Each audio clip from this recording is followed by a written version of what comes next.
Hello, good people. It's nice to see everybody this evening. I'm going to officially call the Committee of the Whole for Tuesday, July 5th to order. This is our time when we have an opportunity to do a deeper dive on specific items that probably will be coming to us on our agenda and other things that are going on here. So first order on the agenda here is call the roll. Clerk Barling. Commissioner Decker. Here. Commissioner Hess. Present. Commissioner Hoffman. Present. Commissioner Juarez. Commissioner Pradle. Present. Vice Mayor Cooney. Present. Mayor Anderson. Here. Thank you, Clerk Barling. May I have a motion to excuse Commissioner Juarez? So moved. A motion made by Commissioner Hess, supported by Vice Mayor Cooney. All in favor, please say aye. Aye. Opposed, nay. Right. Communications. DCM Chamberlain. None tonight, sir. Thank you. Nice to have you up here. Next is the opportunity for public comments, and the public comment time for the committee, 2 minutes. First, have an opportunity for anyone who's in the chambers who would like to make a public comment. Please come forward, and then you have an opportunity to sign your name. Seeing no one, we have our good IT support here, Andy. Do we have anyone who's called in with leaving a public comment? I'm going to have to go with no, Mayor. All right. No special agenda items, so we are down to our work session. DCM Chamberlain. Thank you very much. Tonight, we are giving a presentation on our Cannabis Equity Initiative, a topic of conversation here for a number of months here. We wanted to give the City Commission and the public an opportunity to see what work has been going on, and also to just kind of give you an update on some of the changing landscape as it comes regarding state laws and how that impacts our local ordinances. And then a lot of the good work that's been done by our Community Planning and Economic Development Department and Management Services Department, as well as the City Attorney's Office, is how we go about moving equity issues forward on this whole changing landscape of the cannabis industry. So we've got a whole presentation for you tonight. We've got the COW meeting dedicated to this topic. So the first point of order for it is we have a presentation on it tonight. I know we have representatives from Community Planning and Economic Development, Management Services, but I believe the first part of the presentation is by City Attorney Clyde Robinson.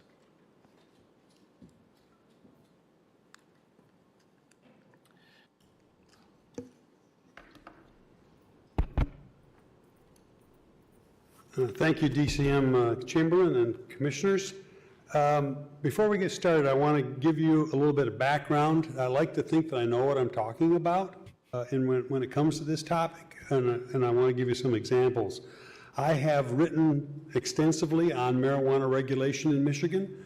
I've had a couple of articles published in the Michigan Municipal Leagues magazine. I had an article published by the government section of the State Bar in their newsletter. I am a co-editor of this book, Michigan Municipal Law, that's issued by the Institute of Continuing Legal Education out of Ann Arbor, and as a co-editor, I am a co-author on the marijuana chapter, and that is being currently in revision, and I'm working on that revision as we speak. So I want to give you a little bit of background that I think I know a little bit about the topic of marijuana and municipal regulation. So with that as kind of an introduction, I'm going to try to do this in 30 minutes or less. My goal here this evening is to do several things. Give you, commissioners, a general overview of the law in Michigan as it regards marijuana, both adult use and medical.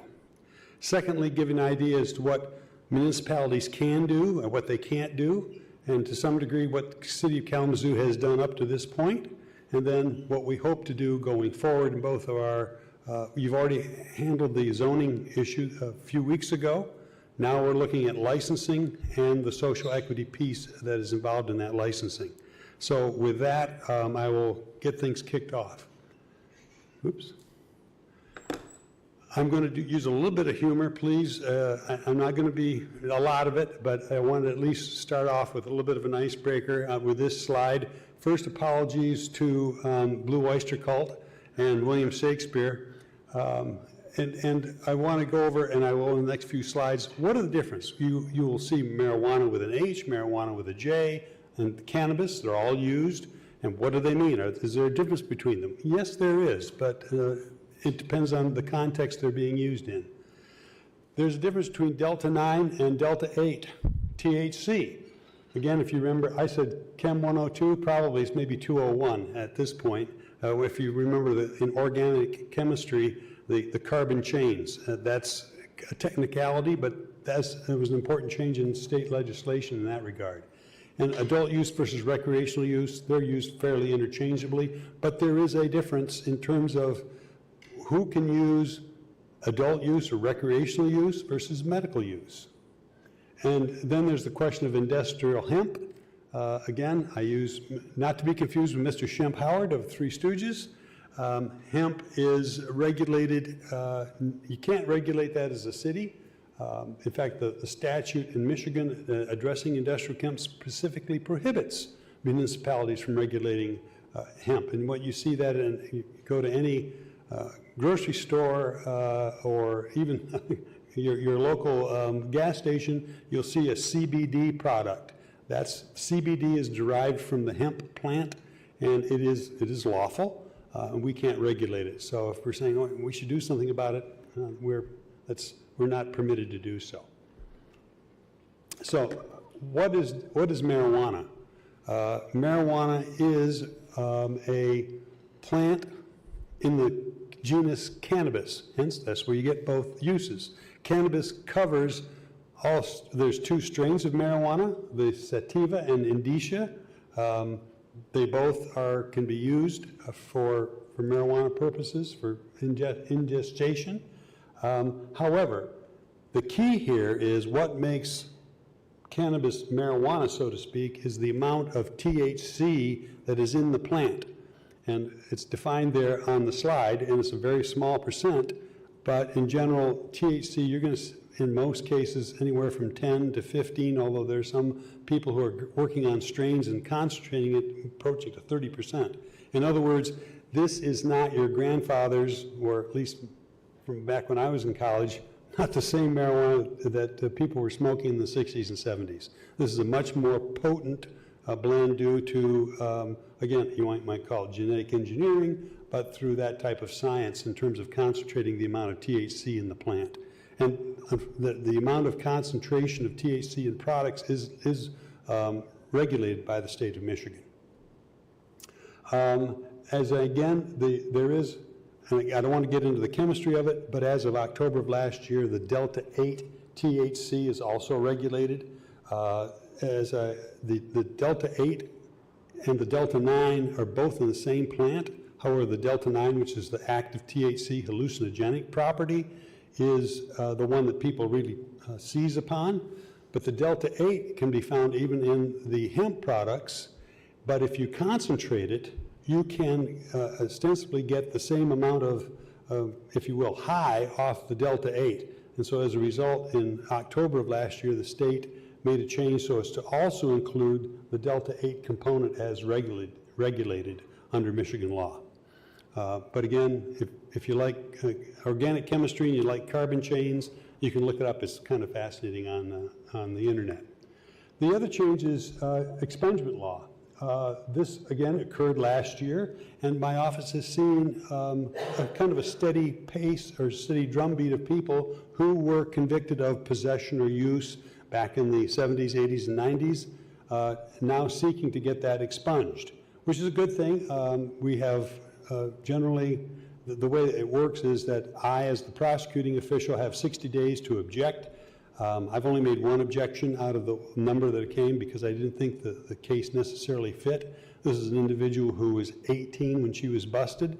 Well, if she was 18 in December of 2018, she still would have been in violation of the law, but the judge saw it differently. He says, well, by the time 2018 occurred, she was 21, so she would have been legal. I don't quite follow that logic, Your Honor, but I'm not going to argue over an expungement in terms of that, and since that is consistent with the City's Commission's social equity policies, And so I'll just let it go, although there is some confusion as to what does that statute mean. So with that, and the other thing that is also important to know that if an individual, and we're going to talk about people who are disproportionately impacted by marijuana enforcement, are they still disproportionately impacted if they get their convictions expunged? That's an interesting question. Give you a little bit of history. I think you're all adults, you've been here for a while, but it always doesn't hurt to kind of go over where we have been to where we are today. It started in 2008 with the Medical Marijuana Act that was approved by Michigan voters. Then 8 years later, the legislature filled a gap in that law. There was no way for caregivers and patients who qualified for the license under the Michigan Marijuana Act, Medical Marijuana Act, to get the seeds or to get the plants so as to grow their own or to grow them on behalf of a patient. And there was no commercialization. However, the state fixed that in 2016, and then 2 years later, Michigan voters opted to legalize marijuana use, possession, transport, and transfer by persons who are ages 21 and over. What happened, though, is two different ways of approaching it. The legislature says, cities, villages, townships, if you don't want to permit medical facilities in your community, you don't have to. In order to do that, you must make an affirmative step to opt in. And Kalamazoo did that, but many communities did not. They did not want any marijuana facilities in their community, and so they were required to do nothing. All they had to do is sit on their hands, so to speak. However, in 2018, that changed. The statute was written that voters approved that now communities had to opt out. So you were in unless you took affirmative steps to stay out. And Kalamazoo did that, but only for a short period of time. We were required to do that because we didn't have to do that until late 2019, a year after it took effect, because the legislation gave the Michigan Department of Licensing and Regulatory Affairs, it's what was called its marijuana regulatory agency at that point, a year to come up with rules. And once they did, now that we knew what the rules were, the commission opted to say, we are not going to go into it immediately. Let's get our ordinances and the like up to speed. And so in 2019, there was a 6-month moratorium put in place until June 1st of 2020. And we met that deadline. We had our ordinance in place by that time. So there was a little bit of a lag, but we got our ordinances in place. And one of the issues of that was a social equity policy was part of that initiative as well. The other thing, and I'll want to talk about social equity, that is important because the social equity language in the statute, again, as I indicated a few minutes ago, was aimed at promoting and encouraging individuals who had been disproportionately impacted by marijuana enforcement and prohibition. What does that mean exactly? So the state said, well, when it initially came out, there were 18 communities they say were disproportionately impacted, which included Kalamazoo. And it was usually based on the rate of convictions and the concentration of poverty. And so based upon those dynamic, but now there's over 100 communities that the state has defined as being disproportionately impacted. So we were on the cutting edge, if you will, and that, again, was a reason why we wanted to make sure we had a social equity policy on locally, because we were one of the first few communities that were identified as having a community being disproportionately impacted. The other thing is the 10% excise tax, and I'll get into that a little bit later as well, but that was very important, because when the 10% excise tax went in on recreational use marijuana, the 3% tax on medical went off. So there was, just about the time the state was ready to start to collect the 3% on medical, this statute went into effect, and so there was, I don't believe the state ever collected a dime on the medical side of it. But they do currently collect 10% sales excise tax on marijuana sales, the adult use, in addition to the 6%. So there's basically 16% tax that you're paying at the point of sale when you purchase marijuana at at a retailer. State regulation, as I indicated, it was the Marijuana Regulatory Agency in March of that year. That got changed to the cannabis, again, the more broader term, because they were taking on industrial hemp as well in terms of what they were going to regulate. And they are an agency within the Michigan Department of Licensing and Regulatory Affairs. And they adopted a new set of rules which combined medical and adult use into one set of rules with various subparts in March of this year. And again, this is my book that I keep at my desk, marijuana information or marijuana materials, I think I have it. And so I have the statutes, I have the administrative rules, and a lot of other things that I've kind of stuck in that binder as I'm preparing to do that rewrite of that chapter in the Michigan Municipal Law Book. Some of the things is that it's important to note that the state will uphold local regulations. The Brightmoor Gardens was an important case because Detroit and Traverse City were considering it, but they hadn't adopted ordinances. They had prohibited it, and the states said, I know they're in the process, those communities are in the process, but they haven't authorized it, so we're not going to issue licenses for applicants for places in those two communities. So that's important to know that the state does pay attention and give some respect to what the local municipality is doing in terms of marijuana regulation. To give you, again, a general overview, what are the types of facilities and establishments that can exist? Under medical, there are 5. And I think this kind of goes from, if you will, seed to sale. There are 3 classifications of growers, depending on how many plants you are growing at any one time. You can process it. There's the individuals who are businesses that pull the THC out of the plant and put it into, whether even it's just a raw plant or oftentimes into edibles. Then there's the secure transporter who's capable of moving money and the marijuana from, if you will, grower to processor to retailer. At the safety compliance facility are the labs, and that's where one of the glitches that exists in the state. There's not a lot of labs, given probably the amount of capitalization and the acumen needed to operate a lab that can do the testing on the marijuana. There's a variety of things they test for, like the presence of pesticides, herbicides, foreign matter. As you know, anytime you grow anything, you can get foreign substances, and there's some regulations as to how much of that can be in a batch of marijuana, and they test it by batch. And then there's the provisioning center who actually sells marijuana to a card-carrying individual, a registered patient.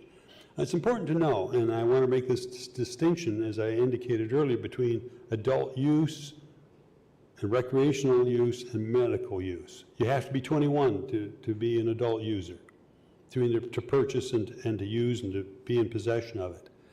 On the medical side, you don't have to be 21. All you have to be is 18. If you get the medical card, you are permitted to go to a provisioning center and obtain marijuana lawfully. And in fact, if you are less than 18, if you're a minor and you have your parent or guardian sign on your behalf, you can also possess and use medical marijuana lawfully. So that's a distinction to note that, and that's why there still is a market for medical marijuana. And so to that end, I don't know that while it's somewhat diminished by the amount of adult use sales, it's still a significant proportion of the market for medical marijuana sales in Michigan. And it's also tax-free. That's the other thing that at least on the medical side. So that's also a key consideration. When I say I think you still pay the 6%, but you don't have to pay that 10% surcharge. On the other side, on the adult use, in addition to the same 5 types of establishments, there are a couple extra ones. There is the micro business that was provided, in the statute, and by regulatory rule now, there's also a Class A micro business. The micro business was intended to permit people to get their foot in the door. It's a small operation, 150 plants, but you grew the plants, you processed it, and then you could sell it at retail. The idea was to, again, have an avenue for people to get into the business. And it didn't really work out that well, as Mr. Chamberlain indicated before, and I think it'll also be reflected by Mr. Mitchell. It still takes a lot of money to put together a grow operation, and particularly a processing operation, in terms of the machinery and the science and the capital behind it. And so what the Class A micro business, you can grow up to 300 plants, so you got a little more, if you will, product that you can deal with, but you don't have to process it. You can if you wish, but you don't have to. So you can grow it, send it to a processor, get it back, and then sell it at your store. And so that's a recent change in March for Class A micro businesses. And our ordinance, our zoning ordinance permits it. We will be permitting it in our ordinance, I believe, but at this point, we don't have any, we can't do that yet until you adopt that ordinance that permits licensing of Class A micro businesses. The other thing is the MRA, or now CRA, is they added 4 additional ones. The designated consumption establishment, again, which we permit under our ordinance. An excess marijuana grower, also permitted under Kalamazoo ordinances. A marijuana event organizer, that is one that we have not gone down that road yet, or the temporary marijuana event. Now, we can explore those things, but at this point, we've not permitted them. And that's certainly going to be something that the commission can get some input on. And I'll get into those a little bit later. Then finally, another category that was just added in March is the educational research. This permits, again, a university or college or something who get a registration from the Federal Drug Administration to do research in marijuana. Given the fact that KVCC has a marijuana program, the fact that WMU is a research university, it wouldn't surprise me if one of those or both of them seek this research license from the state, but that's really kind of out of the city's bailiwick if they want to apply for that, depending on where they want to locate it. If they're locating it on campus, probably not a problem, but if they want to locate it elsewhere in the city, we might have to do some discussion with that educational institution, maybe make it a special use or something like that. But that's a bridge we don't have to cross as yet until we get an indication from an educational institution that they're interested in pursuing that. So what can't we do? That's probably the easier thing to address in terms of we can't restrict, and we don't, because again, we permit transporters, but for those communities who don't want any marijuana, they can't stop a transporter from driving through their community from point A to point B. The other thing that, again, is prohibited is that if you are one of these 3 types, a grower, processor, or retailer, that you are permitted to operate from a single facility with 3 different licenses. And oftentimes you have to have physical separation between the 3, so you can't have while you can have all in one, there has to be a distinct separation, literally going from open this door, go into an isolated situation or isolated area, open the next door. So I'm going from my grow operation to my processor. You just can't open one door and go from one to the other. You have to have that physical separation under state regulation. And then if you are also operating with a medical license, you're also permitted to operate with an adult use license at the same spot. So you don't need to bifurcate, if you will, those operations. You can have them in the same location. Where the city of Kalamazoo, in addition to our zoning and licensing abilities, and we do have the ability to issue our own permits. We don't have to, but we can, and there's some good reason for that, which I'll get to in a few moments, is that generally use of adult use marijuana, even medical, can't be used openly and in public. You can't walk down the street puffing on a vape pen or on a marijuana joint. you can only do it in a private area, whether that's your own home or the home of a friend that has invited you over. You can't openly engage in, and much like open consumption of alcohol. We just kind of crossed that Rubicon a few years ago when we permitted the social district. Normally had to stay in the bar or on the premises of the place in order to have alcohol. You couldn't do it in public. Well, the same is true for marijuana. You can't walk down the street. However, there are a couple of exceptions. One is a public place, the designated consumption lounge.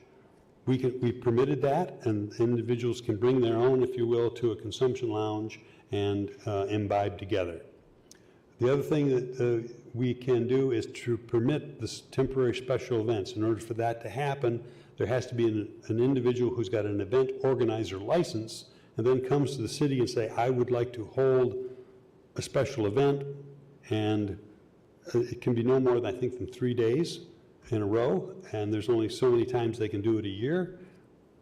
But as a organization, the city has not gotten to that point yet, and there's a couple of other communities have. I think everybody's kind of waiting to see whether these types of events create a problem for the community or whether they are going to be an acceptable use and there's no problems associated with them. I think that's the real concern is if you get people, because when they come to these events, there's vendors who will be selling marijuana. You can use marijuana at the event. And so now you're getting people who are buying, using, and then they're walking away, ostensibly under the influence of what they've ingested.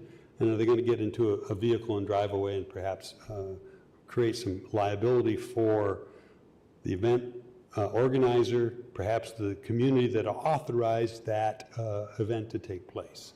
So I think there's a little bit of reluctance on the part of some communities to do this for with those concerns in mind.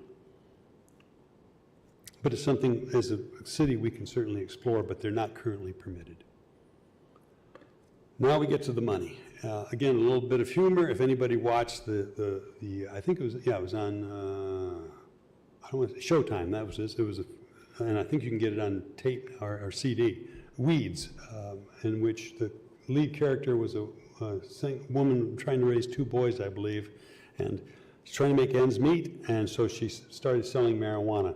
And as she said, there's always cash when we sell drugs. That's why we sell drugs. And to that end, as I indicated, the city can collect $5,000 a year because the license is only good for 1 year when they initially apply and upon renewal. Now, that $5,000 is, number one, there's a cap to it. We can't go above that according to state law. And number two, it has to approximate the actual cost incurred by the city in order to carry out its licensing program.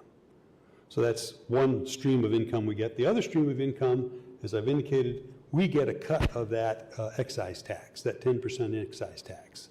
That 15% is reserved for municipalities in which a provisioning center and/or micro business is located. According to, and I did some real quick research, 2020 was the first year that it was collected, so we got our payment in like March of 2021. Then the 2021 receipt came to us, I believe, again in March or April of this year, and you can see the jump, because that's how much the industry has grown. And in terms of, you say, well, where's that put us? Well, let me give you some quick statistics based upon, and these are documents that are available from the state, and they base this on the number of establishments, that is the microbusiness or retailer in your community as of September 30th of the previous year. So in September 30th of 2020, Ann Arbor led the hit parade with 17 establishments, then came Lansing with 10, and Kalamazoo was third at that point with 6. In terms of just cities, I'm not counting townships. So we were number 3. However, a year later we'd slipped. Ann Arbor still led with 25, but Lansing, which had 10, went to 16. Grand Rapids, which had 0 the year before, jumped to 12. They're tied with Big Rapids. Small little college town, I know, but they've got 12. And then come Jackson, they had none the year before, they're now at 11. And Kalamazoo and Bay City bring up I think we're tied for what, 1, 2, 3, tied for 5th or 6th with 10 apiece. I think that we've had a few more added since then, and that'll be reflected as of September 30th of this year. But the number is going to move because it is based upon the number of retailers and micro businesses. You take all the number in the state, and what is your little percentage of it in Kalamazoo? So we got 10 out of, I don't know the total numbers of last year, out of a total of 178 total licenses as of September 2020. So we got 10 178ths, which meant that we got for every microbusiness and retailer, we got $28,001.32. Now that's going to fluctuate. The year before it was, the amount was, I take that back, that was as of 2020. As of 2021, we got 28,000. As of 2022, we got 56,453. So that's how you multiply it by 10, there's your number. So it is expected for this to grow. The marijuana industry in Michigan is still maturing. It's expected to mature as of 2020. By 2024, 2026, it will become at least $3 billion a year in gross revenue on the adult business side. That leads to roughly $300 million worth of tax revenue, of which 15% is roughly $45 million, of which the city gets its pro rata cut. Now, at this point, and I said, I quoted you the cities that are the big ones. Detroit has not come online yet. When Detroit comes online, I expect them to be in the same category as Ann Arbor. They're going to have at least as many, 25, maybe twice that, maybe 50 types of provisioning centers, retailers in their community, which is going to be, they're going to take a huge chunk out of that money. So where we land, it's always it's a moving target where we're going to end up. So what I'm saying is don't count on it. Now let's talk about social equity. As I indicated, I quoted you this section in section 8.1 of the initiative that was adopted by the voters in 2018. A couple of reports, if you're interested, is ACLU put out 2 reports, one in 2013, another in 2020, and it indicated that in terms of, yes, people of color, particularly African American, the statistics they have on Hispanic people is lacking. But in terms of black and white, at least in Michigan, generally between 3.3 and 3.6 more likely that an African American would be arrested for a marijuana offense than a white person. Now, does that mean they were disproportionately impacted? Certainly. But that's not the way the statute is written, and that's the reason, there's a reason for that. And I'll get to it in a moment. In response to this, there was a racial equity advisory group that made some recommendations in 2021, and there was an update to that that's also available online through the Cannabis Regulatory Agency website. Those documents are available, and basically the July 2021 update indicated, well, there were several initiatives that were suggested, and they reacted to several of those, and I'll get into that a little bit in a few moments. And this is why it's important. We have in Michigan Article 1, Section 2020, Section 26, in which we are prohibited from, if you will, affirmative action, for lack of a better term. We can't discriminate on the basis of race, sex, or color in public employment, public education, public contracting. In essence, we have to be very careful in terms of saying, oh, we're going to reserve the social equity only for people of color. That's going to get us thrown out of court. And it may also be a federal constitutional violation, but certainly it's going to run afoul of this provision of the Michigan Constitution. So what we have to continue with the language, and that's why that language is used in the statute. individuals disproportionately impacted by marijuana prohibition and enforcement. That's the phrase that we should be using as well in our code.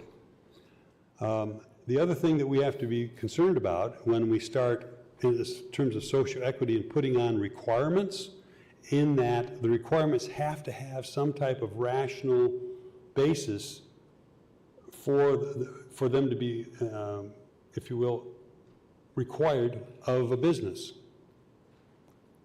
It's kind of unique. Why would marijuana businesses be picked or singled out for this type of behavior? Wouldn't you want a social equity program that addressed all other businesses in the community?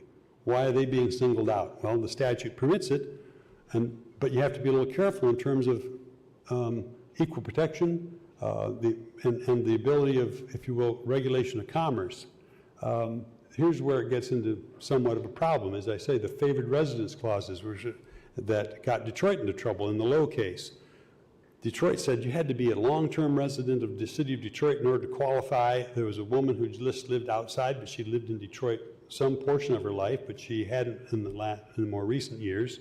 She was precluded, and that was thrown out by a federal judge. Said, Detroit, no, you can't do that. You're discriminating, unlawfully discriminating in favor of Detroit residents. You can't do that.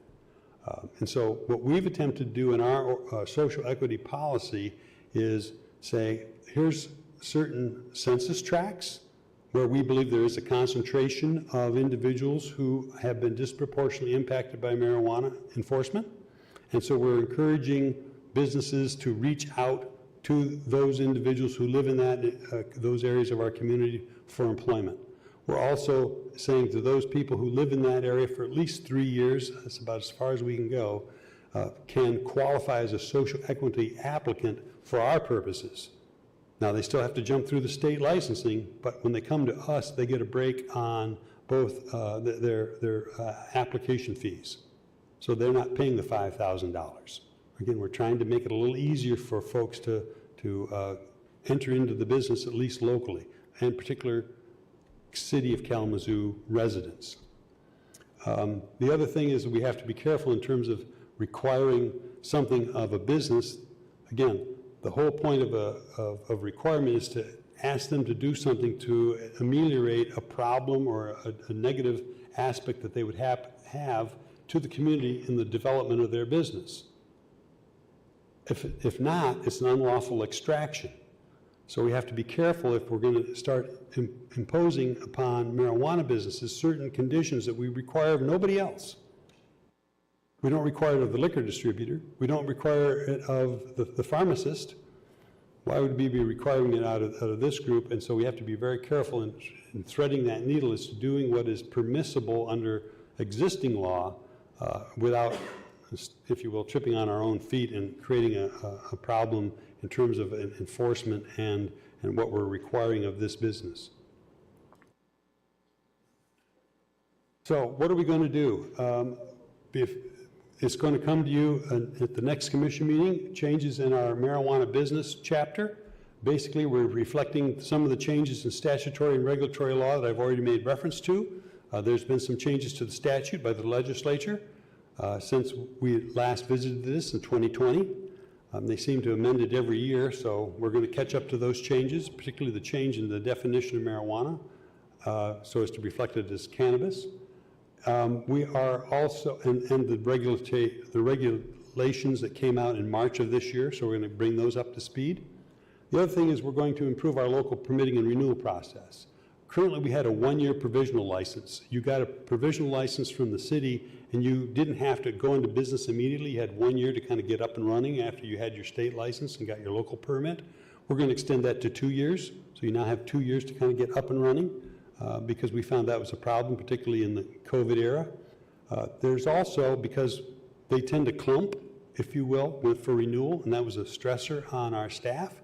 So we're going to put in an administrative stopgap that when you see a bunch of renewals coming up at the same time, staff is permitted to administratively extend the term of their license for no more than 90 days, so as to smooth out. So if I've got 5 renewals coming due this month, but I don't have any of the next two, you could smooth that out and say, okay, we're going to do 3 now and two later.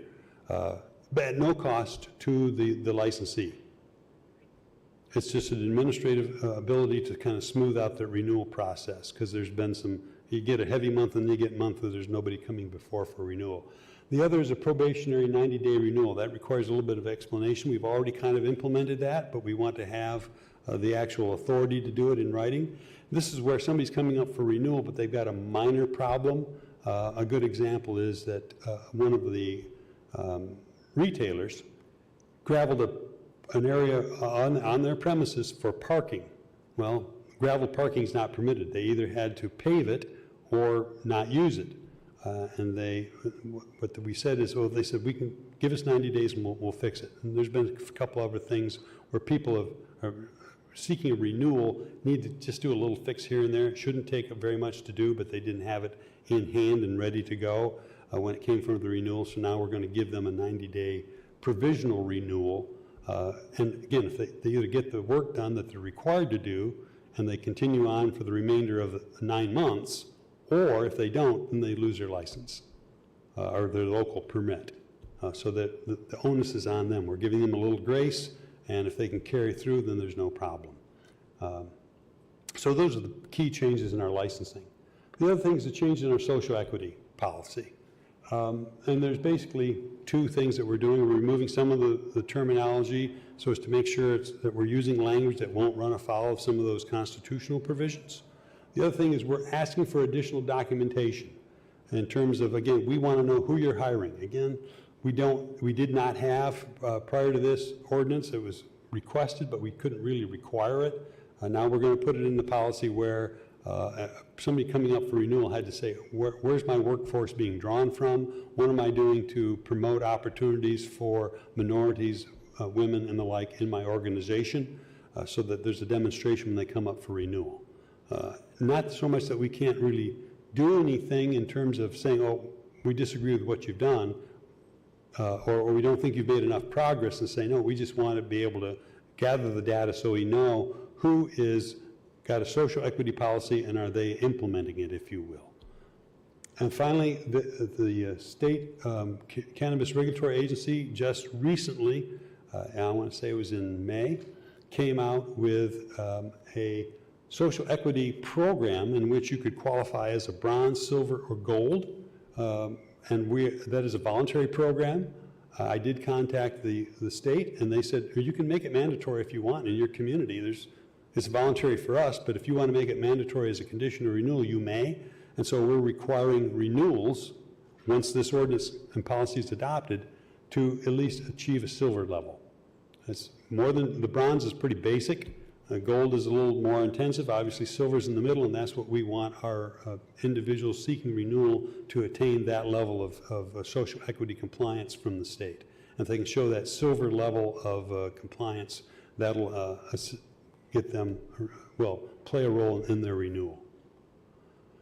Well, what are the next steps? As I indicated, the ordinance will come back to you on the 18th, come back 2 weeks later on the 1st for adoption, will go into effect 10 days after that. The social equity policy will return on August 1st when you're considering the adoption of the ordinance changes, and that will go into effect immediately upon your adoption.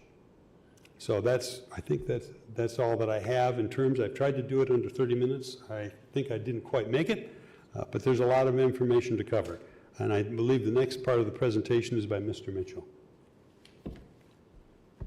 Any questions? Any questions for Attorney Robinson? Just Commissioner Hess. one brief one. You talked about labs.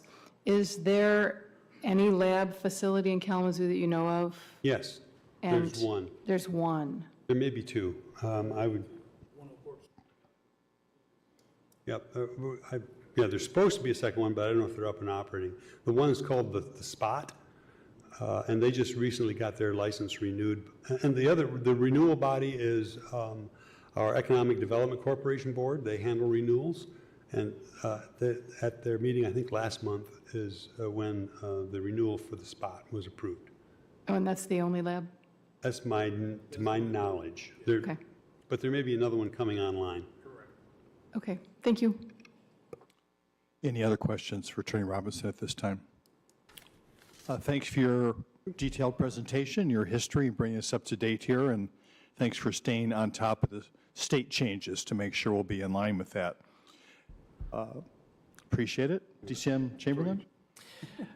Thank you, Mayor. At this time, I'd like to welcome Deputy Director of Community Planning and Development, Antonio Mitchell, and he's going to walk us through the actual Cannabis Equity Initiative and a lot of the work that's been going on here and how that's playing out. And he'll also be joined later on by our Management Services Director, Steve Vicenzi, to talk about some of the financing parts behind it. Well, thank you again for having me. Appreciate it. I'd like to thank the mayor, vice mayor, deputy city manager, and commissioners for having me. It's been 2 years in the making for me to get here. So I'm glad to finally be here to talk to the commission and the community about how we would like to make a recommendation on how to initiate this equity plan, not only now, but continued in the future.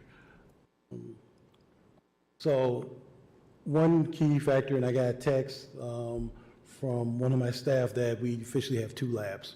So yes, we do have 2 labs. The one's on Cork, and then I don't know where the other one just came about, like the city attorney stated just recently in the last year. So we have 2 official labs here in the city of Kalamazoo. But 2022 current cannabis businesses, we had 21 in 2022. And this is the locations that we have them scattered throughout the city of Kalamazoo. Those 20 businesses, locations though, have 41 licenses. And one key factor with that is, and this is the importance of the staff request, is that each one of those licenses have to come back to the EDC board for approval for that license. So each one individually, even if one, which is always interesting too, they have to come back during a license period of time. So if one got their license in January and then they got a second license in June, guess what? They have to come back in January, then they got to come back in June. So we're trying to make some adjustments, and that's what we're doing with the ordinance as well, so we can move some of these licenses around so it can make it a smoother transition for not only staff, but also the businesses as well. So 2023 potential cannabis businesses. Remember, we had 22 potential new businesses coming in, 36 potential new licenses. So we went from 41 to 76 in 1 year. So what we're looking at though now is we're starting to squeeze the spaces in the city. This will continue probably for another year, year and a half, depending on what happens with the industry.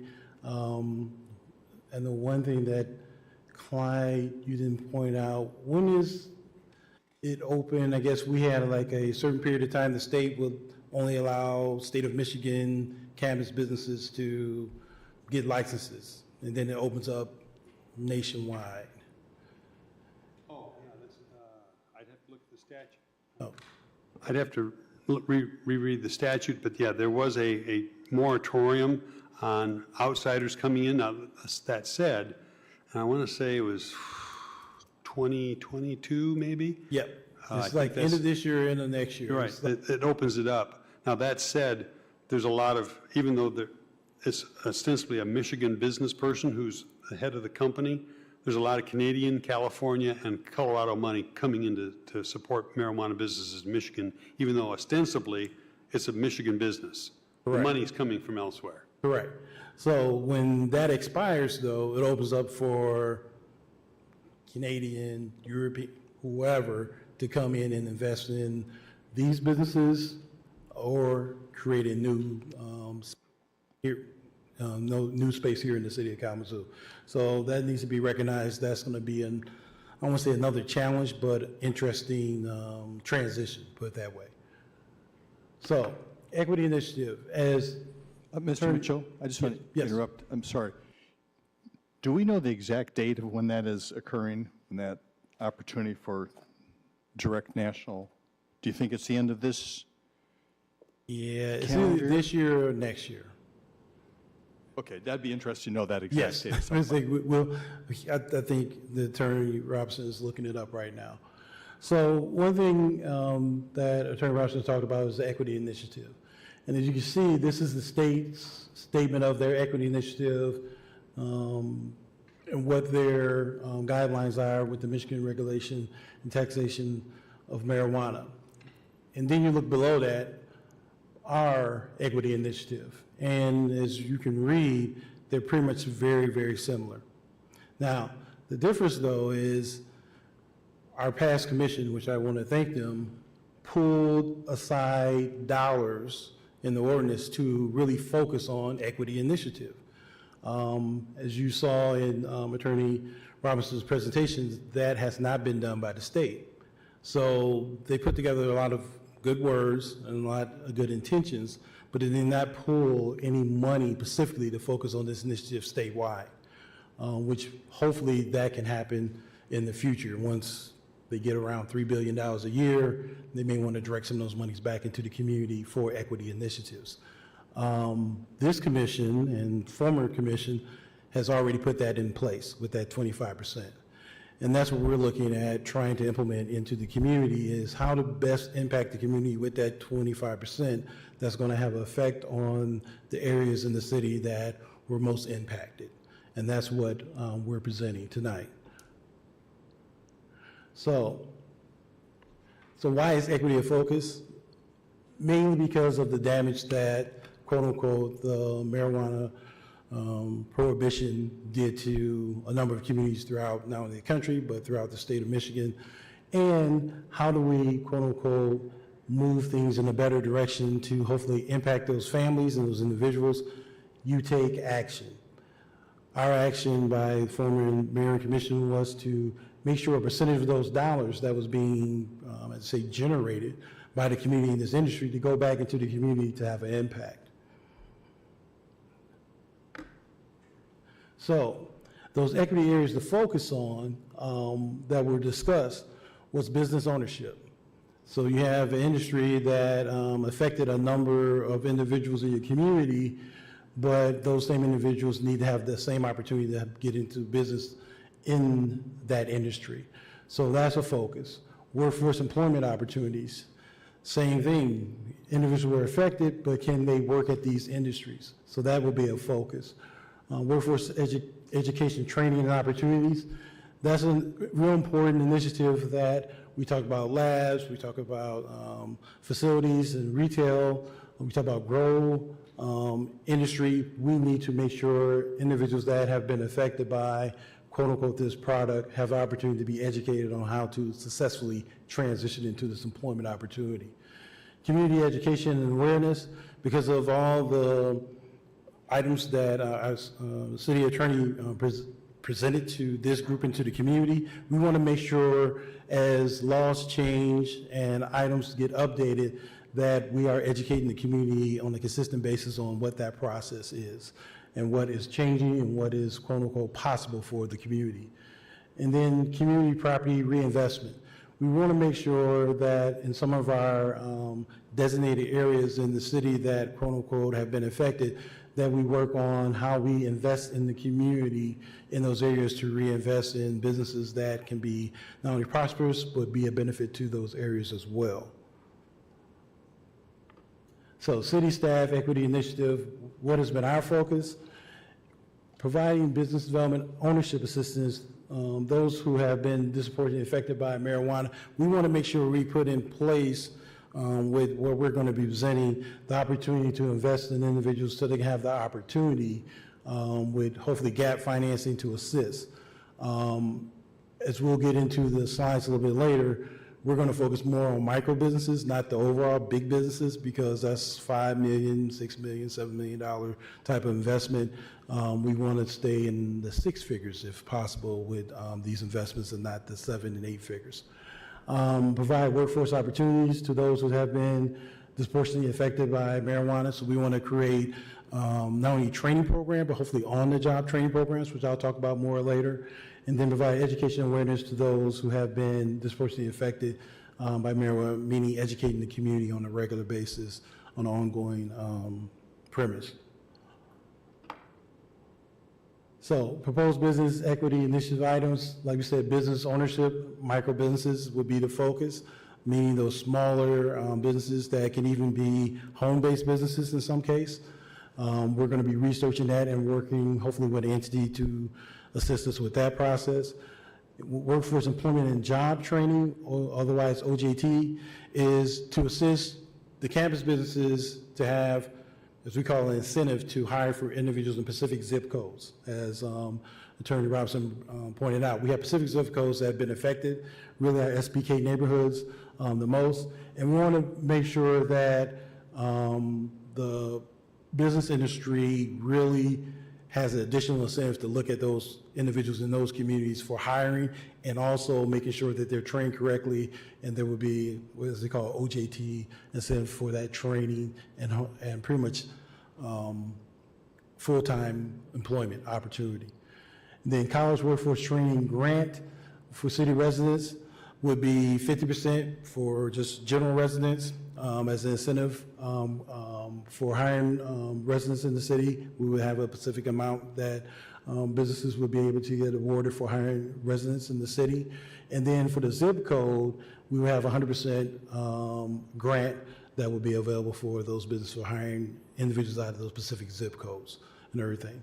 So what we're doing, as you can see, is in the case of workforce, trying to add additional incentives for our campus industry, who has been doing a good job so far, but we want them to be a little bit more aggressive with Pacific populations in our community for employment.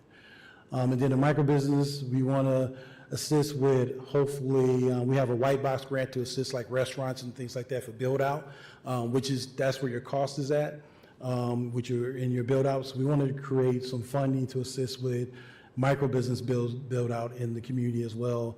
In particular, hopefully our SBK neighborhoods and throughout the city, we're working with micro business development for our equity population that's being affected by the campus industry.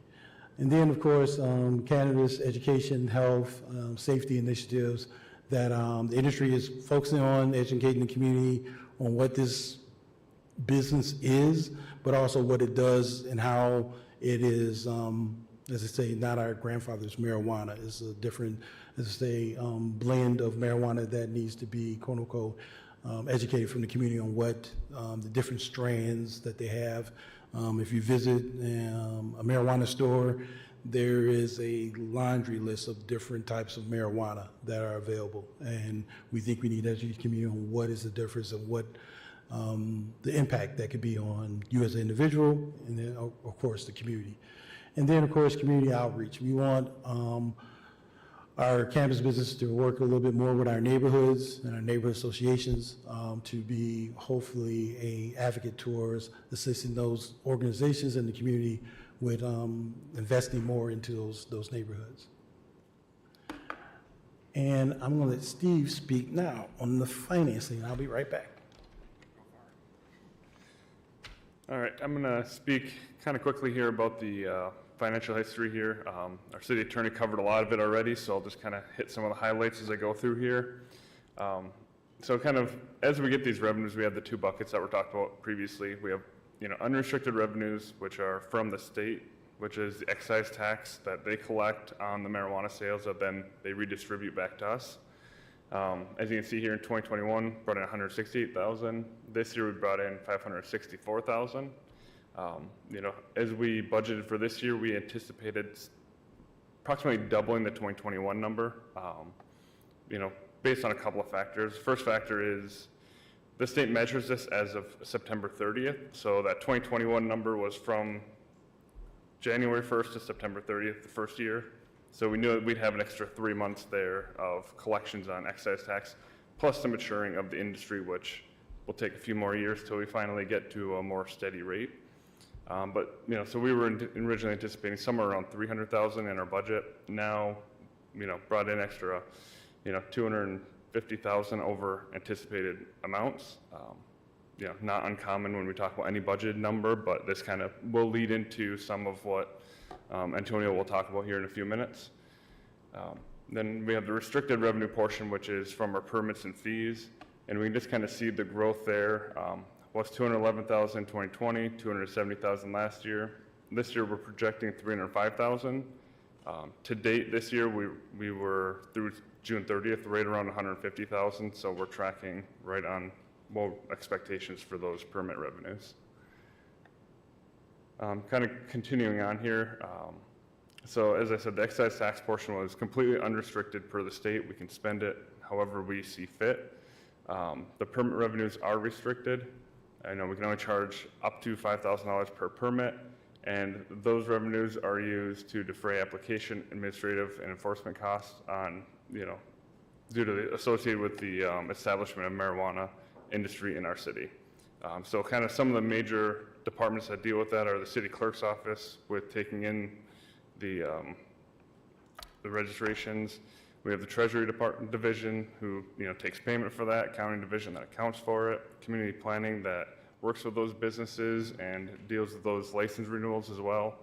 City attorney's office has spent significant amount of time on administrative work for the marijuana business to this point, and KDPS also has a significant portion of enforcement across the board, and that is part of what they do.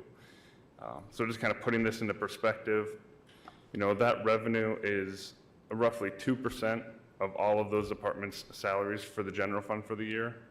So as we've looked at how we spent that restricted revenue, that's really where it's gone. It's gone towards those salaries and the offset of that, where if we didn't have that revenue, we would have been looking to find a way to make cuts within the general fund, just to kind of offset it. It's not saying that in a negative way in any portion, but just saying that the general fund is fully planned out, and we don't have, we wouldn't have that ability to just not make a change if we were not to have those revenues come in. And then additionally, we have our internal restrictions, which have been talked about quite a bit tonight. 25% of all marijuana revenues, that's both the excise tax and the permit fees that come in, we reserve for our social equity piece. And we always budget that a year behind. So through 2021, we had $162,000 available as that 25% of the total revenues. At the end of 2022, we'll see where all the permit fees finally shake out, and we'll budget that number next year, but we're currently projecting somewhere around $217,000 to be available for that, bringing us to a total of roughly $380,000 going into next year. That'll be available to use on our social equity piece. And I will let Antonio come up and talk about that part. Hey, Steve, just a quick question on that. So do we do cost allocation, or are we tracking time? And do we have any problem documenting that that $5,000 cost? And do we charge the full $5,000 cost? No, we don't really have any real problem documenting that. Really, to this point, the amount brought in, like I said, kind of compared to salaries and wages that have been spent on this have been roughly more or less de minimis. We're talking 2% or less of our total salaries. So we can also work that in through our cost allocation plan as well, but that's always a 2-year lag to work that in. Thanks. Yep. All right. So what does this mean? What we're proposing is we want to move towards a platform of hopefully creating a Kalamazoo cannabis chamber type of entity. I've talked to my boss. This does not have to be the name, but it gets the point across on the focus of this quote-unquote chamber entity would be cannabis. It would be cannabis initiatives and focusing on, in the case of the city of Kalamazoo, implementing equity components that we pretty much are assisting with funding that entity to not only research, but also work with the community on a regular, is a 365 days a year on cannabis. That's all they do. That's their initiative of educating, working with the business community, and putting dollars back in the community to assist, in this case, our equity community benefiting from the dollars that are being raised at this level. So we're looking at as $380,000 that Steve spoke about. We're looking at hopefully $375,000 for 2022, going to 2023. And the goal is to work with that entity to at least have in a 3-year goal of $1.5 million with them looking for matching dollars. And I'll explain how they can get matching dollars to assist with raising this type of money over a 3-year period to really reinvest into the Kalamazoo community in an equity initiative. One key component that's real important to our staff as we deal with all these licenses and new ones that are coming on board, we'll be coming back on July 18th for requests for a new staff position that will focus on pretty much business assistance, but we'll focus on the cannabis industry and work with the cannabis business community, hopefully this chamber, the community, and working with also the licensing process, which is very time consuming. So the process is how do you get this new Kalamazoo chamber? What we want to do is put out an RFP and have this part of some of our recommendations. You as the mayor and commissioner can add additional recommendations and ideas that you would like to see accomplished by this organization. We can also add those to quote unquote the RFP process for the entity to work on. So the city's funding support will be a 3-year commitment. 3 years works best for me working with organizations to give them the opportunity to not only establish themselves, but like I said, also establish getting to that goal, that $1.5 million. It's important to me as well. One thing that we will be looking for the cannabis organization to get members and have membership funding to assist them with not only raising money, but also hopefully marijuana event organizing and educations. Similar to if we have like business expos, we want to have marijuana expos. If we're going to have almost 100 cannabis businesses here, we need them to educate the community and take a part of making sure the community is aware of, quote unquote, this industry, but how they're working with the community to be a positive impact on the Kalamazoo regional area. Cannabis community yearly workshops. We want them to have workshops for the community, for the business community, to educate not only the community on the business opportunities, hopefully for our micro businesses, but also the neighborhoods, working with the neighborhoods on the benefit of having a micro business in your neighborhood and how it can be something that is possible for someone to go into business with. So that's part of the process that they will be focusing on. So a number of the requirements we're looking at is for this chamber entity to work with the city staff and also our new Can Do Kalamazoo incubator that's opening up this fall here in the downtown metro area. Work with developing a cannabis equity plan that they will oversee and make sure it's initiated, working with the city staff. Also working with job placement assistance, similar to Michigan Works. One thing that's not talked about, because cannabis, make sure everyone understands this, it's not federally. It's a federal crime. So because of that, entities that get federal funding do not work with the cannabis industry. One of those entities is Michigan Works. So each one of the cannabis industry businesses have to do their own advertisement, do their own promoting for all their job openings. We would like to have this chamber work in hopefully partnership with those businesses to assist them with not only hopefully job placement, website development, things like that, to post their jobs and also do some pre-training and development for individuals to get into those positions. So we want them to make sure they have hopefully a neighborhood workforce recruitment and training initiative, part of what they do with working with the cannabis industry from the chamber.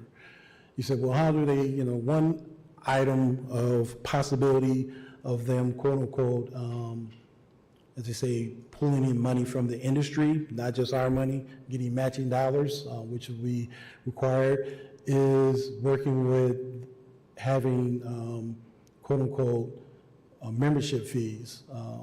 So as I stated earlier, there's 76 potential licenses going into next year.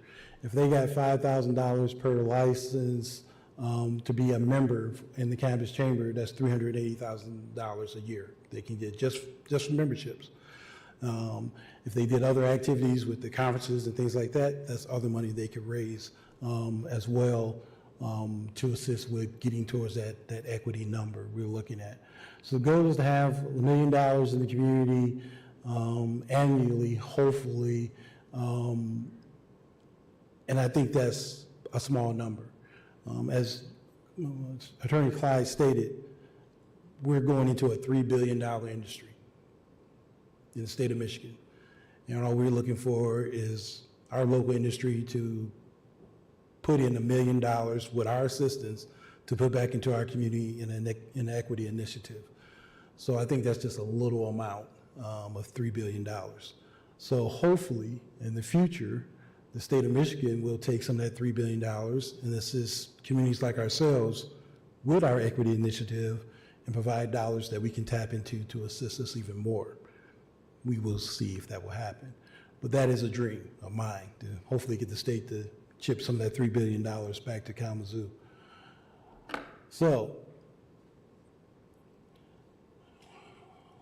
the initiative of our staff person that we're looking at hiring will work in areas of community engagement, business support, industry requirements, city ordinances, business support in those areas of helping them get their ordinances, making sure they get on our calendar.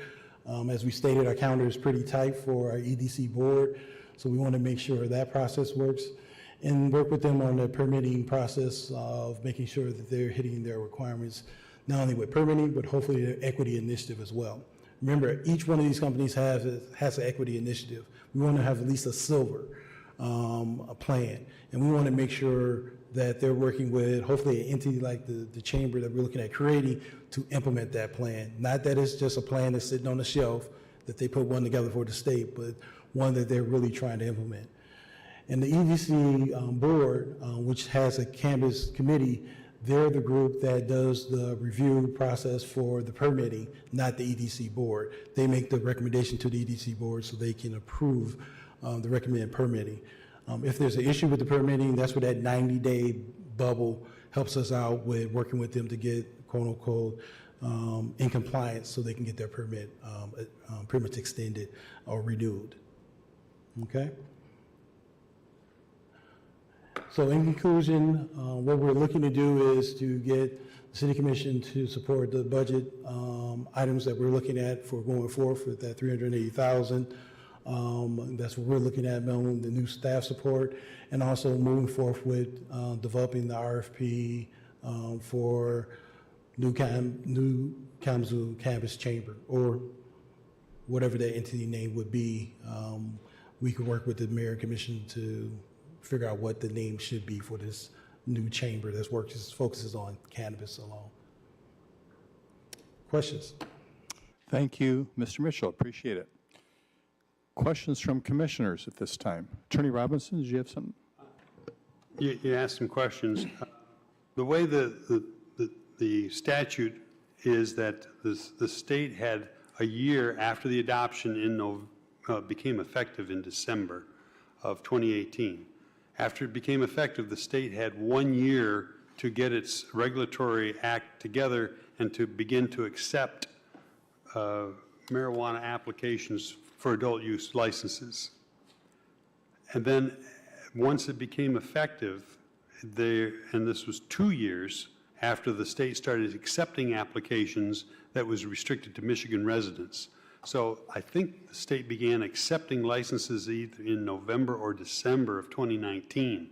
So it opened up in late 2021 for anybody else to come into the state. So that is, if you will, that hurdle has gone by, that deadline. A couple other things I want to make reference to is that, as indicated by Mr. Vicenzi, there is no restriction on how you can spend the state excise tax that comes to you. Obviously, as we indicated, our licenses fee have to reflect our cost of giving it, but that there's no strings to how you can spend that state money on the excise tax. You don't have to spend it on marijuana. What we're suggesting is there's some portion of it be reserved for the social equity program as that outlined by Mr. Mitchell. The other thing is that the Kalamazoo Social Equity Program, I had it in front of me. if you read the report that came out, the social equity report that came out by the state in 2021, many of the things that they are recommending is part of our program in terms of making grants, working with our economic development folks.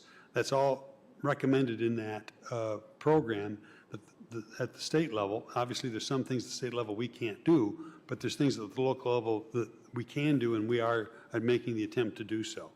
Finally, and I want to make reference, as Mr. Mitchell said, marijuana is still unlawful at the federal level, but there is a proposal by Senators Booker, Wyden, and Schumer for the Cannabis Administration and Opportunity Act. It is, you can get this, the discussion draft online. It would propose up to a 25% tax over, it would go into effect 5 years after it became legal. Start out at 10% and work its way up to 25%.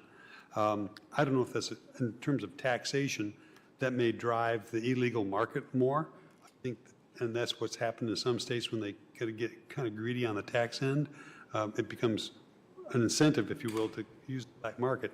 To some degree, Michigan's approach has helped dry up the black market. And I'm not saying it's completely gone, but it has helped dry that up to some degree because we only have a 10% tax on our marijuana. I think that covers it. In terms of just an anecdote in regard to federal regulation, for years hemp was illegal under federal law, but when Senator McConnell found that tobacco farmers weren't making a go of it because people weren't, at least in America, were smoking as many cigarettes, and tobacco farmers were looking for another cash crop, hemp became a good idea, and that became legal at the federal level in a Farm Bill Act. So it just depends on whose ox is being gored in terms of whether or not a change is going to be made at the federal level. Thanks, Attorney Robinson. Questions from the commission on this proposal that you're going to be looking for us to take some action on in subsequent meetings? Questions? Commissioner Hess. Thank you, Antonio, for that presentation. So we talked about new staff support.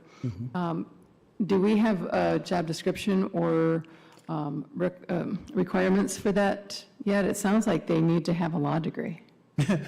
No, they don't need to have a law degree, but yes, we already have the job description, and it's already in the process to be ready to go in front of this commission on July 18th. Okay, great, thank you. Commissioner Decker. Thank you, Mayor. Thank you, Antonio. I do have a question regarding a few questions maybe, regarding the renewal process. So it'd be a 2-year provisional license. That means that's the first time that they would come before you to get their license. Yes. So then within that 2-year, would they pay because I know we're looking at lowering the fees, would that be the $5,000? Yeah, Or so how pretty much, does that it'll still work? be 5,000, but if they have to be in good standing. You just don't automatically get a 2-year renewal. You got to be in good standing. So if you're in good standing, met all your permit requirements, no, as they say, issues with law enforcement or any other components, then you will be eligible for that 2-year permit time Permit period. renewal? And that would be $5,000. So that would be pretty much instead of $5,000 a year, it'd be $5,000 for 2 years. For the 2 years, okay.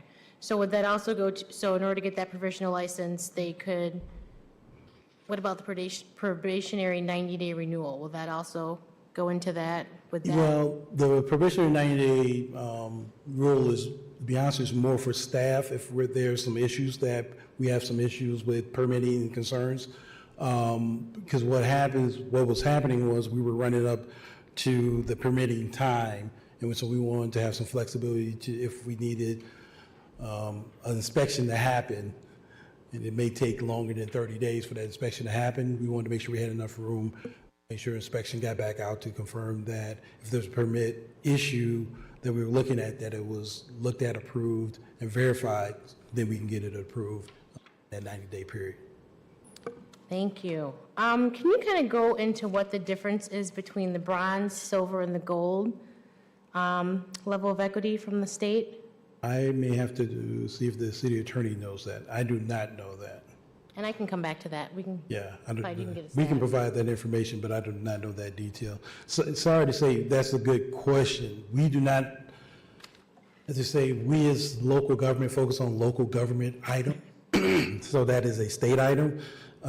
We don't have the staff capacity. That's why we're looking for a new staff person to focus on some of those state requirements and changes. So we don't have that expertise right now, but we will. Okay. Commissioner, if you permit me to answer your question, the bronze, in order to qualify for the bronze, licensees must publish their social equity plan on the state's web page, and they should consider enacting any requirements related to social equity, use the social equity plan to complement their strategic goals, and engage in employment, education, and mentorship. So that's the bronze level. Silver is you must meet the bronze level and then publish their corporate spending plan on the state's website.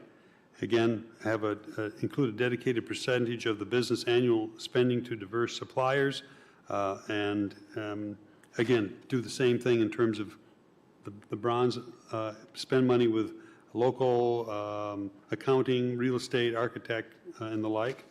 And then for the gold, they must meet the silver level, plus publish their community reinvestment plan on the state's website, details their volunteer time, the donation percentage to organizations, nonprofits, and charities. And so that's, and then they should also positively impact Category 1, which are disproportionately impacted individuals in those communities, which Kalamazoo would be, and Category 2, impact on racial, ethnic minorities, women, veterans, Native Americans, LGBTQ, and people with disabilities, and returning citizens. I assume that's returning citizens are people who are getting out of incarceration. So that's the gold level. Thank you, City Attorney. So then, if we're looking to update this, would we require past businesses to do this, or would they be grandfathered in? So pretty much, because you got to come for a permit every year, you have to meet these Every year? standards. Okay. Yes. The key, though, that we're trying to reach is that silver, and that's the other importance of not only a staff person, but hopefully this chamber entity to assist those businesses to not only hopefully maintain that silver, but be reaching hopefully for the gold, is the goal.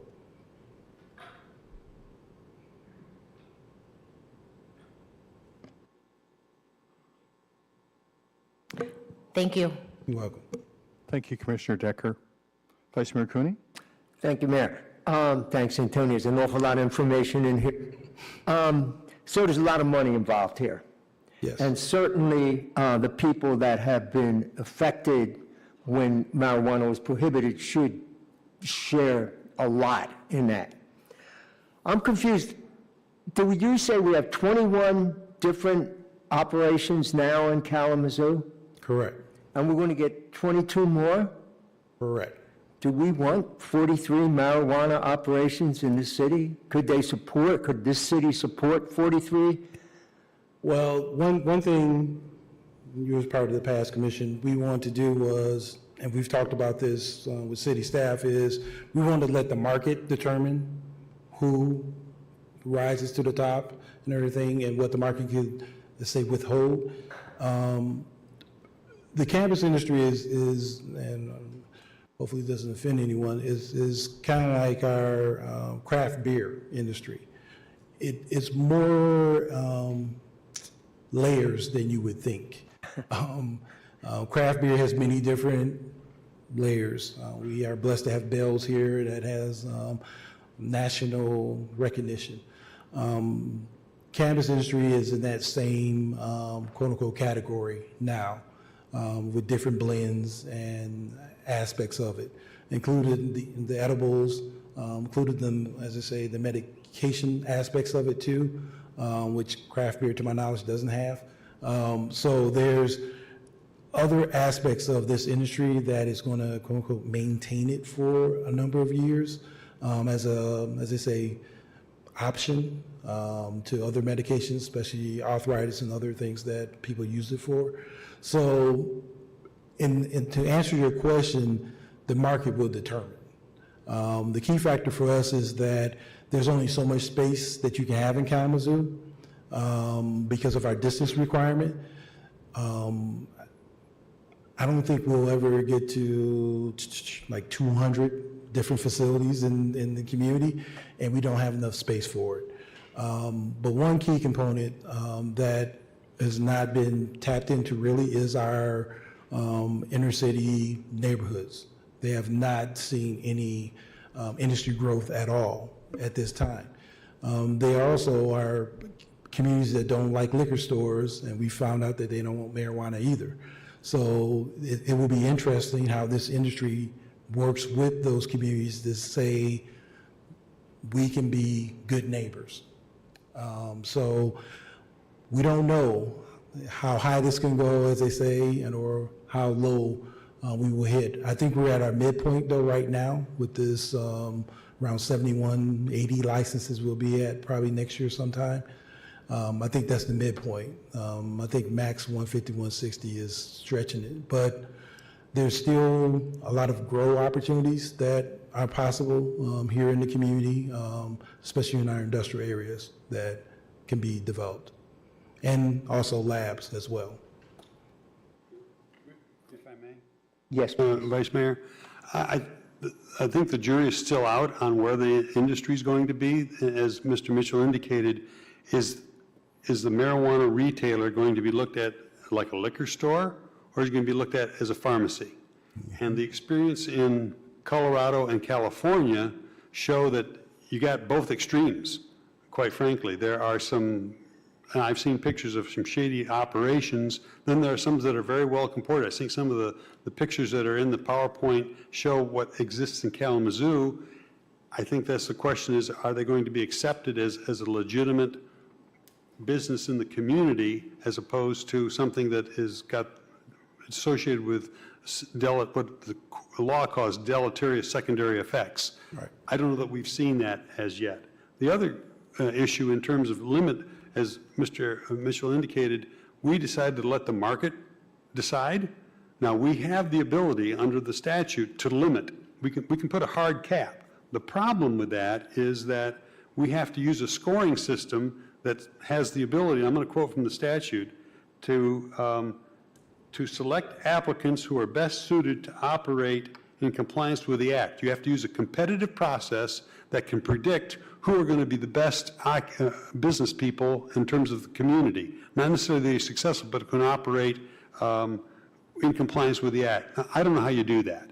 And when you start drawing lines, those applicants who don't get a license are going to challenge the system that you used, and you're going to find your way in court. I can tell you that every community that tried to draw a line ended up, the applicants who didn't get a license sued. And so we avoided all of that by saying, we're going to let the market determine it. And we've avoided some of that type of litigation through our ordinance. And other communities are looking at Kalamazoo's as a model. The presentation I gave this evening has been shared in a modified format with the city of Taylor, because they're looking at something similar, and they said, we heard, I give credit to Senator McCann, Kalamazoo's got a great ordinance. Can you let us see it? Can we use it? I said, sure. Other questions, Vice Mayor? no, thank you, thank you. Commissioner Hoffman? Thank you so much. Thank you, Director Mitchell, for your presentation and from everybody on staff. Couple of questions. How many of the businesses currently have a social equity component to them? So all of them have a social equity plan. So this, by state requirement, they got to have a plan. So 100% of them have a social equity plan. What they're doing with the plan There we go. is in question. That's the importance of, as I said, the staff person and hopefully, the chamber or entity that's going to work with them to implement their plan. The goal, like we stated, is to make sure they're in the silver or gold platform. We have to accept that they did not get into business to be equity type of businesses. They got into business to make money. we have to make it a priority for them to focus on their equity initiative. So our initiative in economic development is, we're going to give you the tools, we're going to give you the, as I say, the experience to work with you to get rid of all your excuses for not doing it.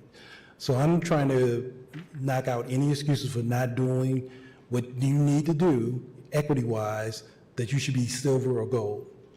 No one should be a bronze. No one should be doing the minimum in the city of Kalamazoo in the case of equity. But we have to position ourselves to make sure not only they're doing it, but we're providing the help to make sure they stay on target, to make sure this is a priority every year for them.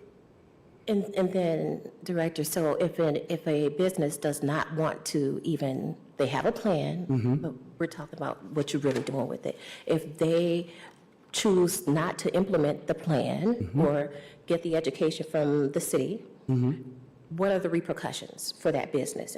Currently, there's no teeth to it. We could look at some aspects if they're not doing everything in their permitting process. That's our only component. If they put in a plan with the state accepts their plan, all we can do is assist them to implement it. If they choose not to implement the plan, we can inform the state that they have a plan that they're not trying to implement, which could affect their licensing at that level, but that's at the state level. And then, how many businesses currently out of the 21 are owned by people of color? I know at least 3 that has a percentage off the top of my head, but beyond that, I do not know. But we can find out for you specifically, that number. And then one more, and then I'm gonna be done. Yep, that's all right. You're right. When I hear about the chamber with that new entity, right now, how much time is staff, just regular staff and CPAT spending on the cannabis industry as far as workforce and things like that? You know that number, Rebecca? Rebecca's gonna look that number up.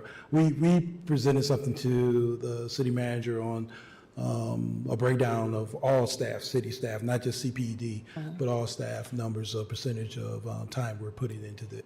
Right now, I currently have two people that that focuses on this specifically, but like I said, this is not a priority of their job. It's just a minor component that they work on, but it definitely takes up at least 20% of their time per month. Oh, I did think of one more, I'm sorry. No problem. With the social equity component, I know there's some things with zoning, right? And some of those things, if you're doing the work, you could have a little more flexibility. Is that enough? Are we doing enough with that? So here's what we're talking about, the zoning, is the flexibility is the distance between the businesses. You say, can we do more? I think the answer is always yes, we could do more. The question is, what is that more? I tried to cover with what we propose from our division, what we as government can do. And as you see, I'm not trying to get us to do it. I'm trying to create an entity that can carry the mantle of this 365 days a year. They say 20% of our time, 25% of our time is not enough to accomplish what you want to accomplish in equity and what we want to accomplish in equity. It needs to be something that's talked about every day, every week, and it needs someone be pushing it every day, every week, and we need an organization pushing it every day, every week. So that's our focus, is it has to be a priority, but what we feel is that we have to invest in that priority. And if it is a priority, which I think it is for the commission before you and for you, then we have to put the dollars to make sure it's a priority every day of every week, all year long, every year. Go ahead. I'm sorry, one more. You're good. And so I'm thinking now, if we have businesses who have a plan and they are not implementing the plan, when we think about the chamber, what would make them want to become members if they are not doing what they should be doing? Well, that's what we want to find out. I mean, you're hitting on, we don't know what we don't know because we haven't invested the time to find out. The purpose of this is to see who wants to be a good cannabis citizen in the city of Kalamazoo. And what does that mean? And what does that mean is you're working with us as a city, and you're also working with this chamber business entity, and you're working with the community to, quote unquote, reinvest into the people that have been mostly harmed by this industry in the past before it became legal, to make sure they can be successful. If that's not a priority for you, then we're going to have a problem with you, and we're going to express it. And we'll express it here, and we'll express it at the state. But that's, sorry to say right now, that's the only teeth we have, is to express it here in front of this board and express it at the state level, that they are not holding up to their end of whatever they present to the state of Michigan. Thank you. Yeah. Director Kick, did you have something? Good evening. I had an answer to Commissioner Hoffman's question about staff time. We have 6 community development staff working on this at about 40 hours per week. So it's a Between all lot of 6. staff spread out, yeah, over 40 hours a week. Thank you, Director Kick. Commissioner Pradel. Thank you, Mayor. I had a question, Deputy Director, answers here so far. My question for you, and this might be for City Attorney Robinson as well, for the renewal process, where we ask for additional documentation for the renewal process, you mentioned we're going to require demographic info on their workforce. Does that include ownership? We do ask that question. Most of the time it's been focused on employment. We usually ask that question, right? That's like the first question is what's the ownership framework? And they've been happy to share that information. But one of our key components is we want to make, there's only so much ownership that's going to happen because of that number. But the employment side, that barrier should be much lower. But like I said, with trying to create the cannabis component, we want to make sure there's a workforce initiative for those businesses to really focus on that area of hiring those individuals out of those populations in our community. So right now, that's not an initiative. They try, they do what they do, as they say, as any employer can, but we want to take it to another level in pursuing individuals in our inner city neighborhoods. I would just love to have that piece of information so that we can confidently, say this is what our ownership snapshot looks like in our community, in addition to the employment We'll demographics. pull what we have and be able to share that with you. That'd be great. And then you mentioned the silver level component that would be asked. I think it would be very helpful to hear specifically what steps they've been taking to achieve that. Not just, hey, they have that status, but be able to be transparent in the application process. So I guess that's more of a comment. But the second question I had for you is you mentioned that SPK zip codes are going to be used for work employment and workforce training. Is that SPK zip codes for residential address for the employee, or is that the SPK zip code of businesses located within shared prosperity? For the employee. Okay. It's for the employee. And you had a question about the silver. We can provide you, we know who has silver, who doesn't.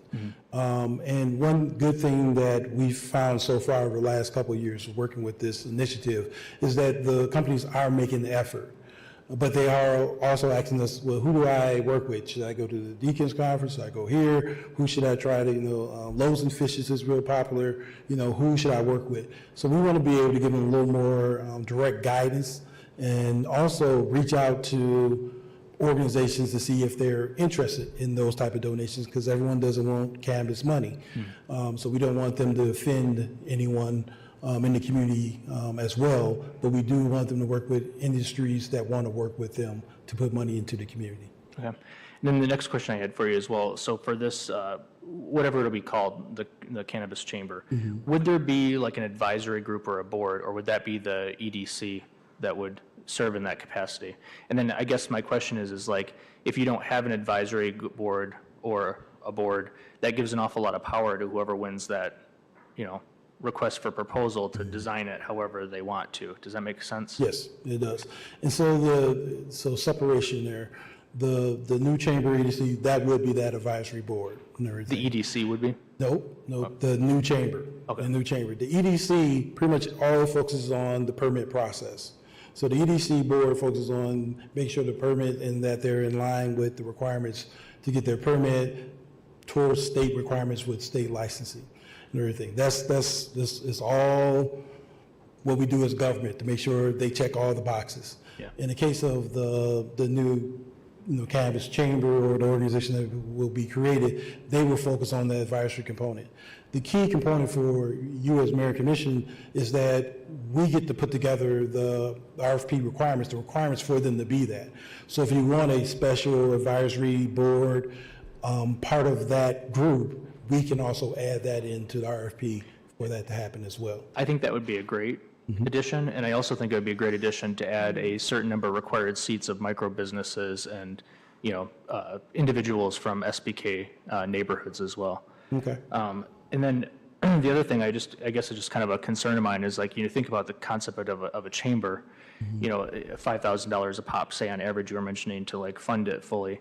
Those are going to be the larger entities that are going to be able to fund into it. And hopefully they're doing it from the goodness of their heart, right? But, that gives a disproportional leverage to make sure that they see the content and design it in their face, if you will. And my wish would be is that, we put some controls in it to make sure that they're investing in it because they truly want to do it from the goodness of their heart, and they're designing it in a way that is lifting up the people we're looking.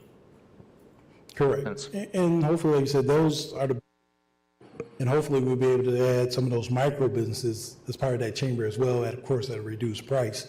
But the objective is to assist those businesses to be successful with getting the services they need as a business. But then also focus on the industry that they're in, and then, of course, working with us in the community on equity needs of the community at the same time.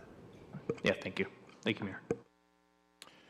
So I'm making a suggestion right now, since we're closing in about 15 minutes till our business meeting starts.